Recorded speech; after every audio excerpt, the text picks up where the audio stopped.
merupakan tajuk kajian kami, iaitu kejadian tumbuh-tumbuhan. Seperti yang anda tahu, tumbuh-tumbuhan ini telah banyak memberi sumbangan kepada kehidupan manusia.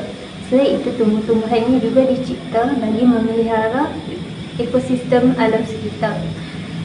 Islam juga telah meletakkan nilai yang tinggi terhadap tumbuh-tumbuhan berdasarkan peranan dan sumbangannya kepada kehidupan manusia. Objektif kajian kumpulan kami ialah mengkaji proses kejadian tumbuh-tumbuhan mengikut perspektif Al-Quran dan sains.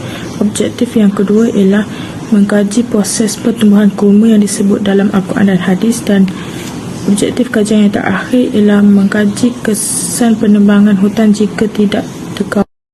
Terdapat 3 persoalan daripada tajuk yang telah kami pilih, iaitu persoalan pertama ialah bagaimanakah kejadian tumbuhan mengikut perspektif sains dan Islam? Adakah fakta-fakta yang telah diberikan oleh para saintis pada masa kini berkait rapat dengan apa yang telah termaktub dalam Al-Quran? Persoalan kedua ialah bagaimanakah proses pertumbuhan kurma yang disebut dalam Al-Quran dan hadis? Dan persoalan terakhir ialah apakah kesan penebangan hutan jika tidak terkawal? Terdapat beberapa fakta berkaitan objektif kejadian tumbuh-tumbuhan. Antaranya ialah di dalam surah An-Naba ayat 11, iaitu penanaman dan pertumbuhan tanaman seperti pokok, buah-buahan dan bunga dilihat sebagai tanda kekuasaan Allah. Dalam surah Al-An'am ayat 99 ada menjelaskan bahawa kejadian hal-hal yang menjadi keperluan manusia sehari-hari agar mereka secara mudah dapat memahami kekuasaan, kebijaksanaan serta pengetahuan Allah. Allah menjelaskan bahawa Allah lah yang menurunkan hujan dari langit yang menyebabkan tumbuhnya pelbagai jenis tumbuhan. Seperti firman Allah, disirami dengan air yang sama tetapi kami lebihkan tanaman yang satu dari yang lainnya dalam hal rasanya. Allah menjelaskan bahawa air itu sebab bagi tumbuhnya segala macam tumbuhan yang beraneka ragam, bentuk, jenis dan rasanya agar manusia dapat mengetahui betapa kekuasaan Allah mengatur kehidupan tumbuhan itu. Kemudian disebutkan pula perincian dari tumbuhan yang beraneka ragam itu, di antaranya ialah rumput yang tumbuh berupa rumpun sehingga kelihatan menghijau. Makhluk hidup telah dijelaskan oleh ahli botani seperti tumbuhan memainkan peranan penting dalam membuat dunia layak untuk dihuni. Di antara peranannya, tumbuhan membersihkan udara bagi manusia dan menyeimbangkan kandungan gas di atmosfera. Allah menetapkan bahawa manusia dan haiwan menerima makanannya dari yang dihasilkan oleh tumbuh-tumbuhan dalam fabrik hijaunya. Fabrik hijau ini yang disebut kloroplas mengandungi klorofil yang di dalam Al-Quran disebut sebagai bahan hijau, di mana tumbuhan memanfaatkan cahaya matahari dan mengubahnya menjadi tenaga kimia yang pada akhirnya menghasilkan biji-bijian, buah-buahan dan bahagian tumbuhan yang lain. Seterusnya, fakta sains bagi objektif 2 ialah dalam proses pertumbuhan kurma di dalam Al-Quran. Pertumbuhan kurma difahami sebagai sebahagian keajaiban ciptaan Allah. Proses pertumbuhan kurma di dalam surah Al-An'am ayat 99 iaitu bagaimana tumbuhnya buah kurma dimulai dari biji hingga menjadi benih semayan. Seterusnya, untuk menjelaskan objektif yang kedua iaitu mengkaji proses pertumbuhan kurma yang telah disebut di dalam Al-Quran dan hadis.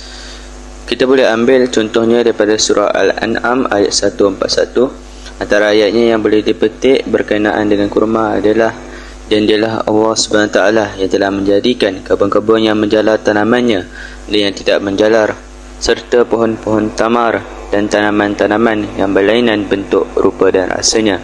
Di sini Allah SWT telah menjelaskan bahawa tamar mempunyai pelbagai jenis dan ciri-cirinya seperti kurma ajwa, kurma safia dan pelbagai lagi.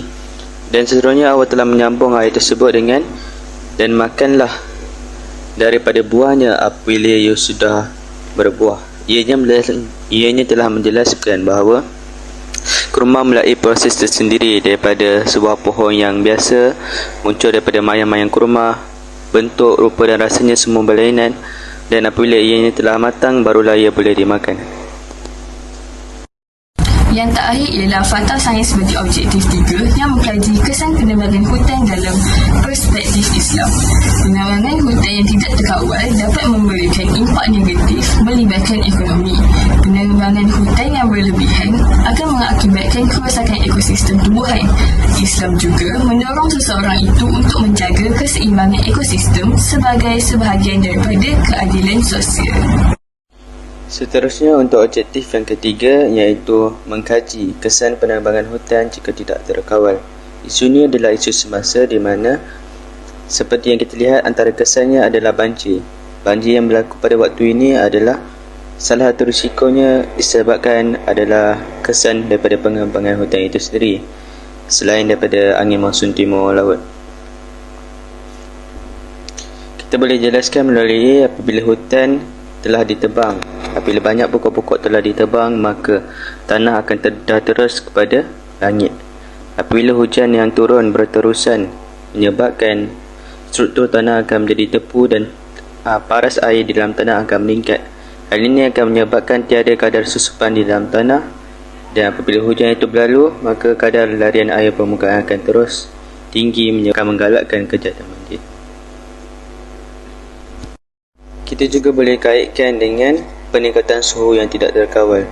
Kadang-kadang di bumi Terengganu sendiri ada kalanya keadaan sangatlah panas, ada kalanya keadaan sangat sejuk. Hal ini sama seperti tadi adalah kerana hutan telah ditebang akan menyebabkan cahaya matahari akan terus kena ke dalam tanah dan menyebabkan tanah tiada ejen yang akan membantunya untuk meredakan suhu.